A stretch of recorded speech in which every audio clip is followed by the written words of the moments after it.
Hi అండి, అందరికీ నమస్కారం. ప్రతి సంవత్సరం ఫిబ్రవరి 1 వస్తుంది అంటే దేశం మొత్తం మాట్లాడే మాట బడ్జెట్. కానీ దీని వెనుక ఉన్న అసలు కథ మీకు తెలుసా? రైతు జీవితం నుండి యువత ఉద్యోగాల వరకు అన్నిటినీ ప్రభావితం చేసేది ఒక్కటే, అదే బడ్జెట్. బడ్జెట్ అంటే కేవలం పన్నులే కాదు, ఇది మన దేశ భవిష్యత్తు. ఈ వీడియోలో భారత యూనియన్ బడ్జెట్ వెనుక ఉన్న పూర్తి కథను వివరంగా తెలుసుకుందాం. యూనియన్ బడ్జెట్ అంటే ఏమిటి? భారత రాజ్యాంగం ఆర్టికల్ 112 ప్రకారం యూనియన్ బడ్జెట్ను యాన్యువల్ ఫైనాన్షియల్ స్టేట్మెంట్ అని పిలుస్తారు. వచ్చే ఆర్థిక సంవత్సరానికి ప్రభుత్వం చేసే ఖర్చులు మరియు వచ్చే ఆదాయాల అంచనాలే ఈ బడ్జెట్లో ఉంటాయి. ఆర్థిక సంవత్సరం అనేది ఏప్రిల్ 1 నుండి మొదలై మార్చి 31 వరకు ఉంటుంది. బడ్జెట్ను తయారు చేసేది ఆర్థిక మంత్రిత్వ శాఖ. ఇందులో ముఖ్యంగా 3 శాఖలు ఉంటాయి: department of revenue, department of expenditure, department of economic affairs. కేంద్ర బడ్జెట్ తయారీ వెనుకున్న కొన్ని నెలల కష్టం, కొన్ని వేల మంది అధికారుల శ్రమ ఉంటుంది. అసలు ప్రభుత్వం ఈ లెక్కలన్నీ ఎలా సేకరిస్తుంది? ఆదాయం మరియు వ్యయాలను ఏ విధంగా విభజిస్తుంది? బడ్జెట్ ప్రక్రియ సెప్టెంబర్లోనే ప్రారంభమవుతుంది. ఆర్థిక మంత్రిత్వ శాఖలోని బడ్జెట్ విభాగం అన్ని కేంద్ర మంత్రిత్వ శాఖలకు, కేంద్రపాలిత ప్రాంతాలకు మరియు రాష్ట్రాలకు ఒక నోటిఫికేషన్ లేదా సర్క్యులర్ పంపుతుంది. గత ఏడాది ఎంత ఖర్చు చేశారో, ప్రస్తుత ఏడాది ఎంత అవసరం ఉంటుంది, వచ్చే ఏడాదికి కొత్త ప్రాజెక్టులు ఏమున్నాయి వంటి పూర్తి వివరాలను నివేదికల రూపంలో సేకరిస్తుంది.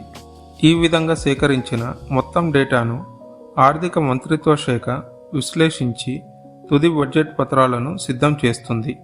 ప్రభుత్వం తన లెక్కలను 2 భాగాలుగా విభజిస్తుంది: రెవెన్యూ బడ్జెట్ మరియు క్యాపిటల్ బడ్జెట్. రెవెన్యూ బడ్జెట్ అనేది ప్రభుత్వం యొక్క రోజువారీ నిర్వహణ ఖర్చులు మరియు సాధారణ ఆదాయానికి సంబంధించినది. దీనివల్ల కొత్తగా ఆస్తులు సృష్టించబడవు, అలాగే అప్పులు తగ్గవు. ఇన్కమ్ ట్యాక్స్, జిఎస్టీ, ఫీజులు, వడ్డీలు మరియు ప్రభుత్వానికి వచ్చే డివిడెండ్ల ద్వారా వచ్చే నిరంతర ఆదాయాన్ని రెవెన్యూ ఆదాయం అంటారు.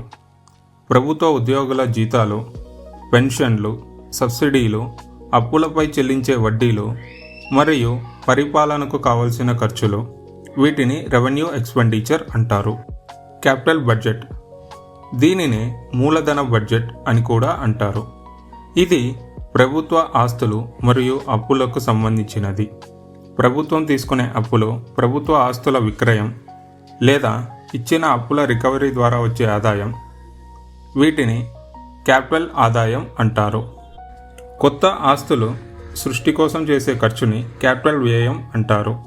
ఉదాహరణకు రోడ్లు వేయటం, డ్యాములు కట్టించడం, రైల్వేలు, హాస్పిటల్స్ నిర్మాణం లేదా యంత్రాల కొనుగోలు, వీటన్నిటిని క్యాపిటల్ ఎక్స్పెండిచర్గా చెప్పవచ్చు.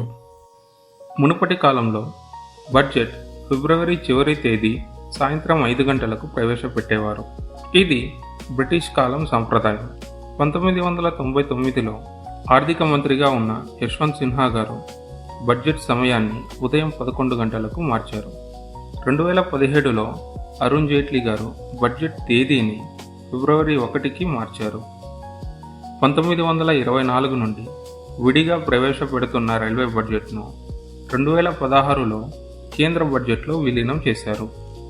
బడ్జెట్కు ముందు జరిగే అతి ముఖ్యమైన వేడుక ఇదే హల్వా వేడుక. బడ్జెట్ పత్రాల ముద్రణకు ముందు ఆర్థిక మంత్రిత్వ శాఖ కార్యాలయంలో హల్వా తయారు చేసి ఆర్థిక మంత్రి స్వయంగా తన చేతులతో హల్వాను కలిపి అందరికీ వడ్డిస్తారు. ఏదైనా శుభకార్యం మొదలుపెట్టే ముందు తీపి తినాలి అనే భారతీయ సంప్రదాయం దీని వెనుక దాగి ఉంది. హల్వా వేడుక ముగియగానే బడ్జెట్ తయారీలో పాల్గొనే సుమారు 100 మంది అధికారులు నార్త్ బ్లాక్ బేస్మెంట్లో నిర్బంధంలో ఉంటారు. బడ్జెట్ ప్రసంగం ముగిసే వరకు వీరికి బయట ప్రపంచంతో సంబంధాలు ఉండవు. ఫోన్లు, ఇంటర్నెట్లు ఏవీ వాడకూడదు.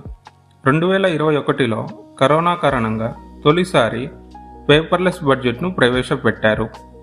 దీనివల్ల అధికారుల నిర్బంధ కాలం 14 రోజుల నుండి 5 రోజులకు తగ్గింది. గతంలో బ్రిటిష్ పద్ధతిలో బ్రీఫ్ కేస్లో బడ్జెట్ పేపర్లు తీసుకొచ్చేవారు. కానీ 2019లో ఆర్థిక మంత్రి నిర్మలా సీతారామన్ ఆ సంప్రదాయాన్ని మార్చి ఎరుపు రంగు వస్త్రంలో చుట్టిన బాహీ ఖాతాలో బడ్జెట్ పత్రాలను తీసుకువచ్చారు. ఇప్పుడు అది డిజిటల్ ట్యాబ్గా మారింది. ఉదయం ఆర్థిక మంత్రి రాష్ట్రపతిని కలిసి అనుమతి తీసుకుంటారు. అక్కడ రాష్ట్రపతి ఆశీర్వాదంగా పెరుగు మరియు చక్కెర తినిపించి శుభాకాంక్షలు తెలుపుతారు. ఉదయం 10 గంటలకు కేబినెట్ ఆమోదం పొందుతారు.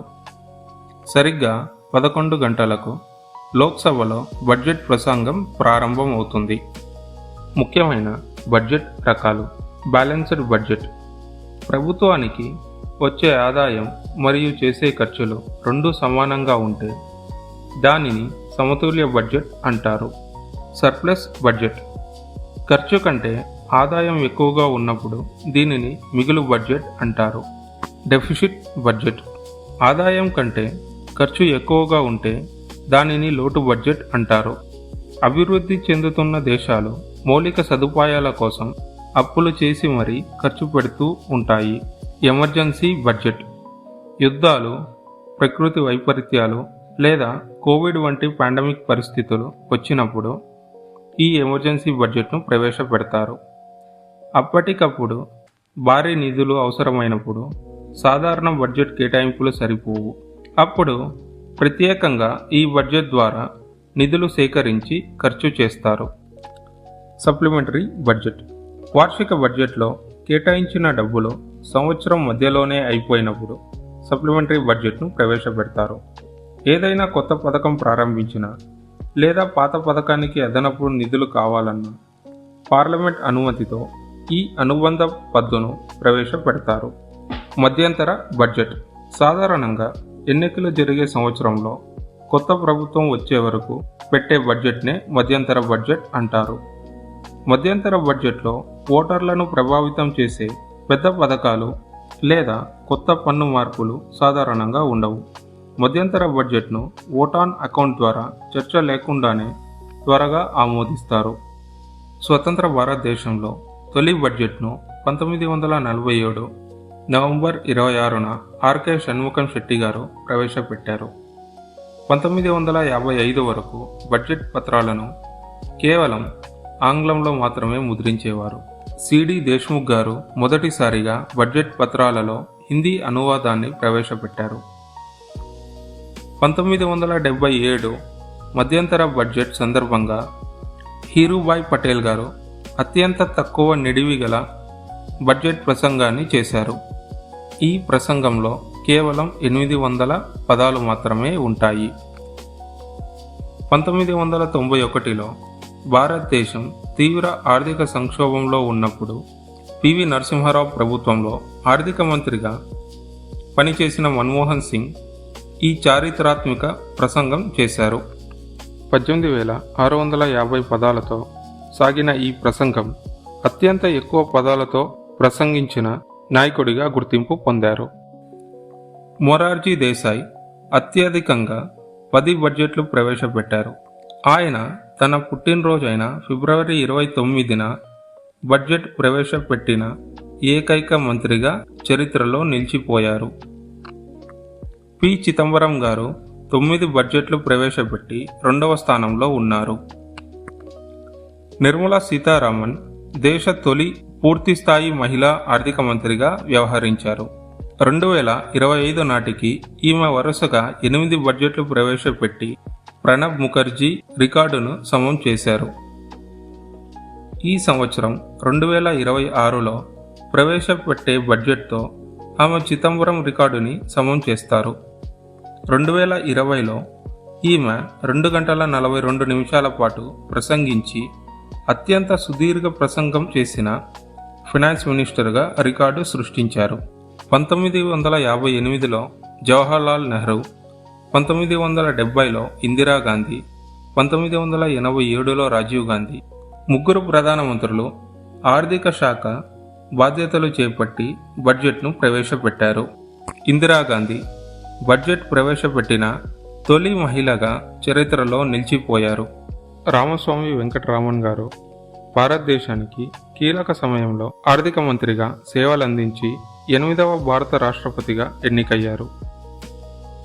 శంకర్ దయాళ్ శర్మ గారు ఇందిరాగాంధీ హయాంలో ఆర్థిక మంత్రిగా బాధ్యతలు స్వీకరించి 9వ భారత రాష్ట్రపతిగా ఎన్నికయ్యారు. ప్రణబ్ ముఖర్జీ గారు భారతదేశంలో అత్యధికంగా బడ్జెట్లు ప్రవేశపెట్టిన ఆర్థిక మంత్రుల్లో ఒకరు. ముఖర్జీ గారు మొత్తం 8 సార్లు బడ్జెట్ ప్రవేశపెట్టారు. ప్రణబ్ ముఖర్జీ గారు 13వ భారత రాష్ట్రపతిగా సేవలందించారు. ఆర్థిక మంత్రిగా బడ్జెట్ను ప్రవేశపెట్టి ఆ తర్వాత ప్రధానమంత్రిగా బాధ్యతలు స్వీకరించిన నాయకుల గురించి మీకు తెలిస్తే తప్పకుండా కమెంట్ చేయండి. ఈ సంవత్సరం ఫిబ్రవరి 1 ఆదివారం నాడు రాబోతుంది. ఇలా ఆదివారం బడ్జెట్ ప్రవేశపెట్టడం చాలా అరుదుగా ఉంటుంది. గతంలో ఇలా ఆదివారం ప్రవేశపెట్టిన బడ్జెట్ గురించి మీకు తెలిస్తే కమెంట్ చేయండి. ఈ వీడియో మీకు ఉపయోగపడితే లైక్ చేయండి, షేర్ చేయండి. బడ్జెట్ను వినేవాళ్ళు చాలామంది ఉన్నారు, అర్థం చేసుకునే వాళ్ళు చాలా తక్కువగా ఉంటారు. మీరు ఆ కొద్ది మందిలో ఉండాలి అంటే అర్థ టాక్స్ని సబ్స్క్రైబ్ చేయండి.